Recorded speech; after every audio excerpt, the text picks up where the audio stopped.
One of Russia's biggest cults requires the ultimate sacrifice. And then we take a trip to Italy, where a small fire reveals a burned skeleton. That's only the start of the mystery. Today on Dead Rabbit Radio.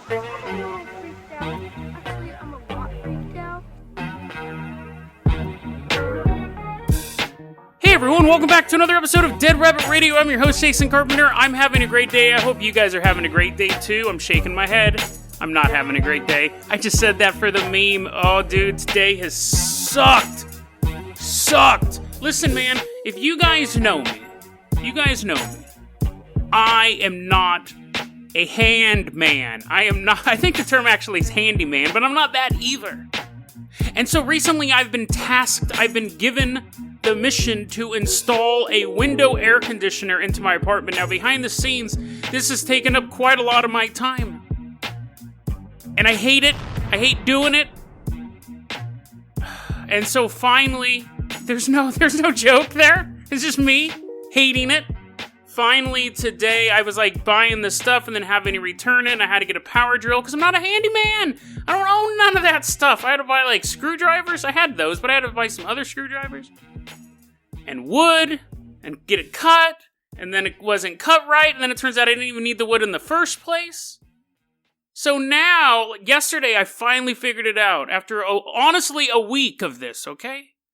Honestly, a week of... You're like, get to the ghost. Hold on, I'll get to the ghost. There's a ghost floating around in the background, okay? There you go. While I'm trying to install this air conditioner, there's a ghost shaking its head going, I'm a better handyman than you, and I've been dead for 100 years. I finally get the air conditioner safely mounted. Screwing stuff in everywhere. I have all these mounts. The thing will not move. It would take a full-on earthquake to get it to tumble out of my window right now. And I was quite proud of myself, right?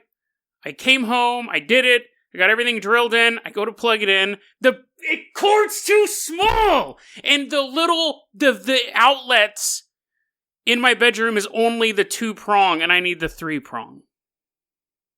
Now it says right on the cord, the power cord, do not use an extension cord, but they sell extension cords for air conditioners, so I've spent the past half hour trying to make sense of that, right? I mean, come on, universe, what are you doing? It's literally maybe 3 inches short. Because there's a plug on the other side of the wall. Oh! And there's a ghost, okay? There's a ghost, and there was a member of the Illuminati standing in the background, and a serial killer, and they were all just shaking their head. There you go. It's on topic. It's on topic. I don't want to get any complaints saying, Jason talks about stupid stuff for the first 3 minutes before he gets to the ghost. Yeah, there was a ghost. There was a ghost helping me install it, okay? So anyways, I have to go get like some super heavy duty 10 gauge extension cord. I don't like none of that stuff, bro. That's the reason why I have a podcast about ghosts. Because I don't do none of this handyman stuff. Whatever. Okay, let's go ahead and get started with you. This is a good episode too. It's so funny because I was like, we got some really good topics and I should have recorded it. But I came home from lunch and I go, I'm going to install that air conditioner first. I plan on moving my whole studio in there. You're like, Jason, get to the ghost. We're getting to the ghosts right now. First off, I got to give a shout out to our newest Patreon. He's like, I don't want to be introduced in this angry episode. Steve Jones. Yeah, Steve. That sounds like a wrestler name. Maybe it's because I'm thinking of like Stone Cold Steve Austin and then that other wrestler, Jonesy the pile drive boy. I don't know. Anyways, Steve Jones, thank you so much. Please don't body slam me. Maybe you know how to install an air conditioner. You're welcome to come on over. You're going to be our pilot for this episode. If you can't support the Patreon, that's okay. Help get the word out about the show. That really, really helps out a lot as well, spreading the word. And actually, Steve Jones, first off, let's hop in the Carpenter copter. We are going to drive out to Bryan, Texas, because yesterday's episode, we did a story about the scream noise, right? Remember that? This is what I love about you guys. This is what I absolutely love about you guys. Now, my thing, I don't love the fact that you guys scream in the wilderness. My suggestion was the YouTube sound clip. Someone was playing the YouTube sound clip very, very loudly. Last night, like maybe an hour after the episode went up, I got a tweet from the official George H.W. Bush Memorial account. I don't know whether... I'm assuming this is not the actual official George H.W. Bush Memorial account, because they've been following the show for a long time. If they are, I'm pleased, Your Honor, Your Majesty, but or it might just be a meme name, I don't know, or both. At this point, the internet just perplexes me. The official George H.W. Bush Memorial account said, here's the answer, boop. And so what it was that Texas A&M said that it was a pressure release valve that was going off, and it was specifically at the Global Health Research Complex at Texas A&M, and that was reported by at KBTX Rusty, which is a news dude, Rusty Surratt. So thank you, Rusty. Thank you, official George H.W. Bush Memorial account. So that's and I'll play the audio clip here.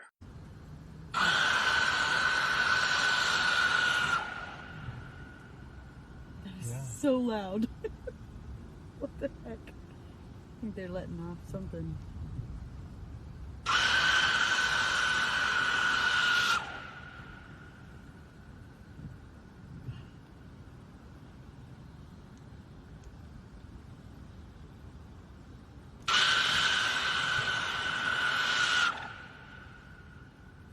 So that is taken basically at ground zero, at Texas A&M, picking up that sound. So apparently it was the release valve. So there we go. Some people still think it was a sky sound and the end of the world and all that stuff. So it wasn't my suggestion. I'm fine with that. I didn't have money writing on it. I'm like, dagnabbit. But there we go. So thank you, George H.W. Bush, for letting us know about that. Let's go ahead and hop back in the Carpenter copter. And Steve, Mr. Jones, I want you to take us up and away. We're headed off for our first proper story today. We are headed out to Mother Russia. And we're technically going back in time to the year 1645. Helicopters flying over. Lush. I don't know what's the biome in Russia? Snowy? It's like, I'm sure there's grass and stuff. There's a bunch of wheat. Now, in 1645, you had a splinter group of Christians appear. We have this splinter group of Christians. Now, these guys were called the KHLYSTs. And KHLYST literally means whipped. They whipped themselves, which you guys have probably seen that. Not in real life, hopefully not. But there was that movie. What was that movie with Tom Hanks running around stealing paintings? And apparently I can't pronounce the word paintings. Da Vinci Code. Remember there was that bad guy who was whipping himself? Well, these guys had an entire religion based around a 2-minute scene in a thriller from the year 2002. But anyways, they would whip themselves, they would whip each other, they'd get whipped up in a frenzy, and they would do it to repent. They didn't just do it because they were bored on a Saturday, but they might have done that too. Now, sometimes though, you're like, why would anyone join that cult? And the thing is like, you have cults called like the Sunshine Community, and you go there and like, you're getting your arm chopped off with a chainsaw. This one is, they tell you exactly what you're getting into, right? This is not a hidden cult. You know, it's called the Whips. So you know when you sign up for this group, you know what you're getting into. But people are still like, give me some of that whipping. And this is why, though. One, because they thought it was real path to salvation. Other two, sometimes they'd be whipping each other so much, they'd start banging. They'd have a big old orgy. At least that's the rumor. That's the rumor. That would be really disappointing if you're like, oh, I've been getting whipped for 3 months, but one of these days the orgy's coming, right? Right, guys? As they're pulling out even bigger whips. Now, this is ridiculous. This is like a ridiculous cult, right? I mean, again, some cults just take your money. And some cults are physically abusive. If you had to choose between the two, if you choose the money one, right? But these guys didn't. 40,000 people signed up for this. So we have the 1645, we have the cult called the KHLYST, but that's not the main group we're going to be talking about. In the 1760s, there was a runaway peasant. His name was Kondraty Ivanovich Solanovo. And he started his own breakaway group. Had a little bit of the KHLYST, a little bit of that homegrown Christianity. He starts a group, right? It's called the Skoptsy. The Skoptsy. If there was a cult called the KHLYST, and they were based in your home country, assuming you're not Russian, you would go, oh, maybe that means like summer sun, right? Maybe that's a fun cult. You go in, you start getting whipped. Same thing with the Skoptsy. For us, For anyone who's not speaking Russian, you'd be like, oh, maybe that's the name of the leader. Maybe that's the name of their god. What Skoptsy means is, it literally means castrate. So if you thought you had it bad, you're in the whipping cult and you're like, oh man, I'm getting out of this. My back hurts. Skin's flayed open. I can't swim in salt water anymore. I'm going to go join this other cult, and then you go to the Skoptsy because you didn't read the sign, or because the person who's telling you about it doesn't know how to pronounce it, so you don't know what it means. You go in there. Next thing you know, people are pulling out big old knives. Actually, we'll get to that in a second. So this was, the people who were whipping each other, their thing was, this is the path to repentance. Self-flagellation, flagellation? It's you see that in Catholicism too. Some people beat themselves up over sins they've committed. All this is a physical manifestation of that. So, you're feeling bad for what you do, say 10 Hail Marys. These guys are like, you feel bad for what you did, whip yourself. Whip it real good. Now, these guys, though, the Skoptsys, have a different way of looking at it. So what the Skoptsys believed was that human genitals were the source of all human misery. It was the mark of Cain. It was when you take the forbidden fruit, when Eve ate that forbidden fruit and then gave it to Adam and he ate it too. It was then split in half and grafted onto the human body. So for the men, it was their testicles and their penis, and for a woman, it became the boobs. So these were the actual physical manifestations of sin. And they believe that Jesus Christ, like you look for this secret hidden code, and when he was talking about Jews and Gentiles, we got to treat them the same. Before you look at the sawdust in someone else's eye, look at the plank of wood in yours. All of these great things he said. He who was without sin cast the first stone. All these great little parables. Him wrecking, punching people in the temple. That was always my favorite Bible story. He goes to church and a bunch of people are selling stuff there, and he just starts laying waste. That was always my favorite Bible story. But you have that. He also, in between the lines, Jesus had castrated himself, and all of his apostles had castrated himself. Except for Judas. Judas was like, just pretending. He's like talking, he's faking a really high voice. Yeah, guys, I'm totally castrated. And he's like checking out some hot chick. They believed that the apostles and Jesus were castrated as well. So what do you have to be? The point of the Bible is to be Christ-like. And if Christ had his genitals removed, so should you. Now, it's too late. You can't back out. You've already joined this cult. You're like, no, I didn't agree to this. It's just me and Steve Jones, because he's the Patreon supporter for this episode. We're laughing. We're eating popcorn. Now, here's the thing. If you did have to join this cult, there's a couple different ways you could go about it. And to be fair, not everyone in the cult got castrated. Some people were just looky-loos. Some people joined it, and they walked the walk, but they didn't talk the talk. Or is it the opposite? They talked the talk, but they didn't walk the walk. They got castrated, but they're like, oh, I don't believe it. I'm agnostic. They had the lesser seal castration, which is the removal of the testicles. And then they had the greater seal, which you also removed the penis. And then you had to use, I don't understand how this works, but apparently it says you had to use a goat horn to urinate. What? I don't get it. Like, okay, here's the thing. I probably could have Googled that, but I didn't want to. And I would suggest you don't either.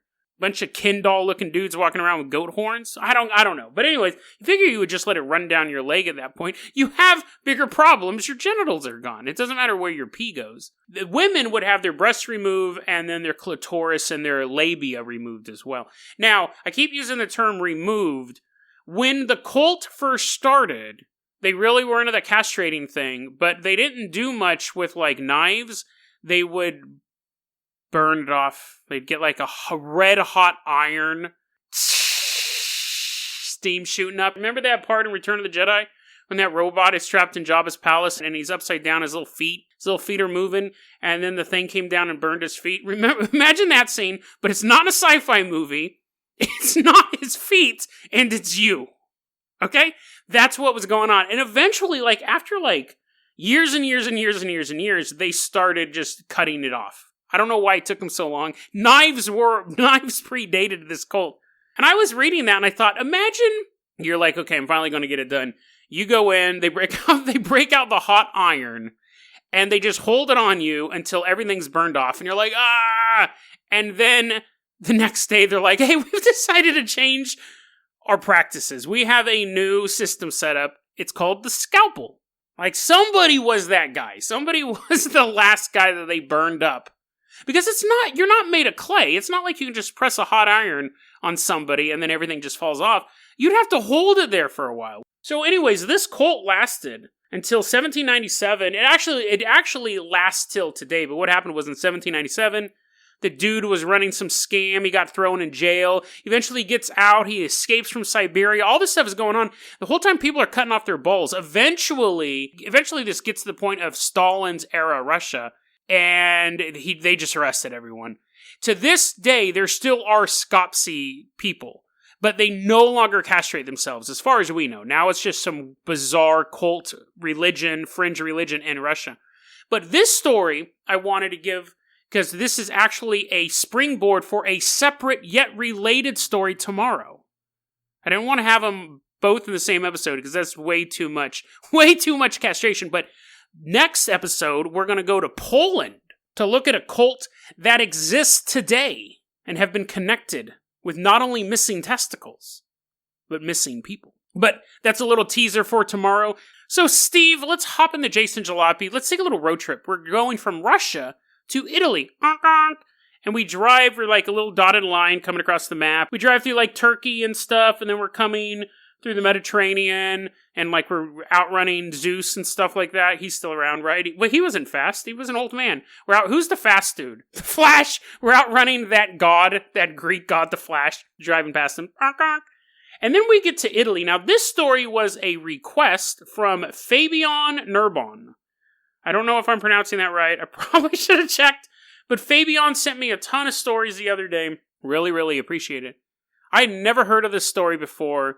Here we go. This is really, really interesting. So thank you, Fabian. I got all of my information from an Italian newspaper called Il Tempo. And this was written by Angela Di Pietro. So I gotta give credit to where credit's due. Thank you so much, Angela, for this great investigative piece. It's July 6th, 2007. So we're no longer in ancient Russia. Like, this is within our lifetime. We're in the Via del Pescalia. It's the outskirts of Rome in Italy. We're driving along that Jason Jalopy. I'm like, Steve, slow down. Starting to slow down. I don't know why it got quieter. He turned the engine off. Now we're just gliding down a hill. And we see a field on fire. Now, it's not a huge raging fire. It's just a little fire. Firefighter crews are already there, and they're spraying it down. Now, we got on our firefighter uniforms, guys. Let's go. We're hopping out of the Jason Jalopy. We're blending in with the rest of the firefighters. No, we're all wearing like one. You're on my shoulders, and we're wearing one fireman's outfit. So we're like a little rascals. We're walking around in this giant fire. Well, now we're like 8 feet tall. Hopefully we're taller. That would only make you 2 feet. Anyways, we're walking around. The fire's put out. The firefighters are all walking around. And in the middle of this little fire patch is a skeleton. It's funny because on a recent episode, I made the comment, at what point does it go from a pile of bones to being a skeleton? If they just find the rib cage and like half an arm bone and the skull, do they consider that finding the skeleton? At what point? They find a full human skeleton, head to foot, laying there in this burned out field. And they looked at it and they go, it's laying on its back. It looks like somebody fell and died, or was just laying down and was looking up at the sky and then just kind of melted into a skeleton. It looked fairly peaceful. But there's no meat, there's no flesh, there's no way to ID the body except for a little fanny pack sitting next to the body. They go through the fanny pack and they find an ID card of a man named Libero Ricci. They also find some keys, and nearby they find a pile of clothes that had not been burned either. Libero Ricci was a 77-year-old retiree. In 1943, his mother, Rebecca Moscato, had to flee German persecution and I didn't know this. I saw that line and I was like, I didn't know this. I knew that the Germans were persecuting people in 1943, but apparently after Italy, and forgive me if my details are a little bit wrong, but after Italy surrendered, I guess Germany moved troops into Italy? I didn't know that. And then they were kind of wrecking stuff in northern Italy.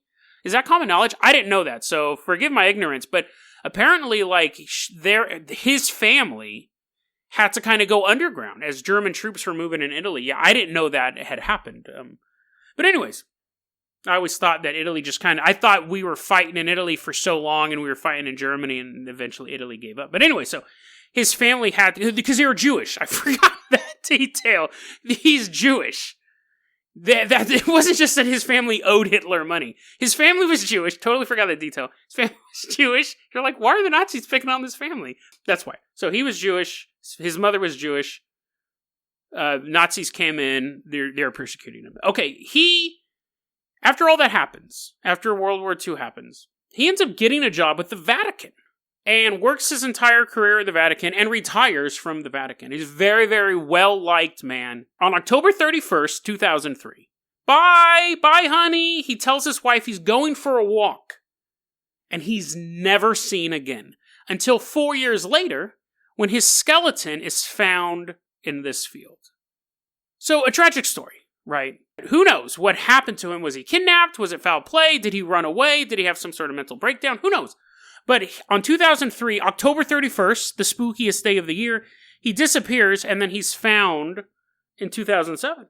So the police, because the firefighters, they're not doing all this investigation. They call in the police. The police show up and do all this stuff. Now we're both wearing a giant cop uniform. You're on my shoulders. And they go to Libiro's family and they go, we found him. We probably should have coached that better. Don't get excited. Don't get excited when I said we found him. We found his remains. And they say we found a skeleton in this field and things like that. They go, here's his ID card that we found, and here's his keys. And the family goes, oh, that is his stuff. That is his ID card. And those are his keys. And then when the cops showed them the clothes found next to the body, his wife goes, oh, those weren't the clothes he was wearing when he left. Those weren't the clothes those aren't his. Now, people change clothes over the course of 4 years.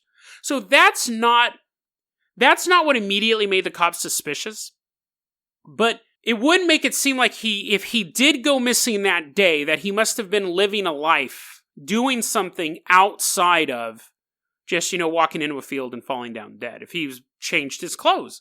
But that's not the key detail. What they do have to do, though, is identify the skeleton. So they send the skeleton out to the Institute of Forensic Medicine, and they take a look at it. Imagine getting this phone call. You're the lead investigator of this homicide, missing person case, who knows, body thing. Gets a phone call.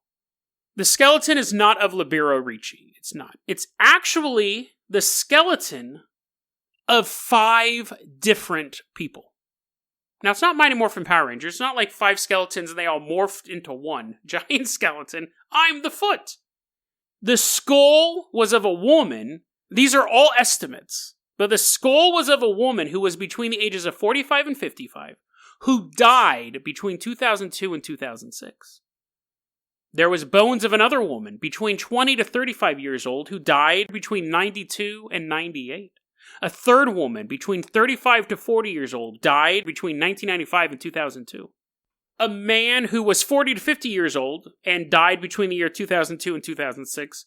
And another man between the ages of 25 and 40 years old who died between 1986 and 1989. So you have a vast range of time. I think the youngest one would be 1986 to possibly up to 2006. You had this collection of body parts. So even bones that may have been from someone who died just the year before the skeleton was found. 5 different people, and none of the bones belonged to Libero. None of them. The only thing that connects him to the scene is his ID and his keys. But it gets even weirder, because the skull is of a woman, and they don't know who it belongs to. They don't know who any of these bones belong to. These are just guesses. They said these aren't from graves, because there's no zinc or wood tracing on any of the bones. We do not believe these were dug up. We also don't believe that these bones were picked up by scavengers and brought into the area or anything like that. There was no bite marks or signs of scavenger activity. These bones were taken, most likely, from, they all come from previously living people, but they were most likely not from graveyards. They were most likely from victims And they were not brought here by happenstance and just happened to form a skeleton. Somebody put them here on purpose. This is not just scavengers bringing a pile of bones. That would be one set of organized dingoes to be able to do that. The skull of... Let me get back to this part because I got distracted. The skull of the body was a woman who, based on genetic testing, is related to Libero Ricci. So that is another bizarre connection to a man who still, to this day, has never been found. Says goodbye to his wife to go for a walk on October 31st, 2003, disappears off the face of the earth.